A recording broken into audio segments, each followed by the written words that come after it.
अजितदादा पवारांच्या दुखवट्यानंतर 75 शाळांना अल्पसंख्याकांना प्रमाणपत्र देण्यात आले होते.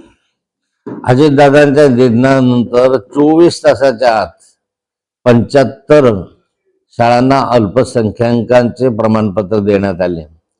मला वाटतं की फार मोठा घोटाळा आहे.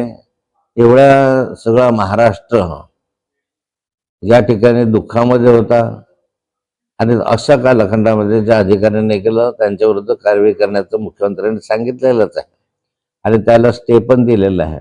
परंतु असं अल्पसंख्याकांच्या दाखले निवड 75 नाही तर कितीतरी पटीनं असे दिले गेल्याची शक्यता नाकारता येत नाही. कारण अल्पसंख्याक सर्टिफिकेट त्या शाळांना मिळालं तर त्यांना बऱ्याचशा सवलती मिळतात.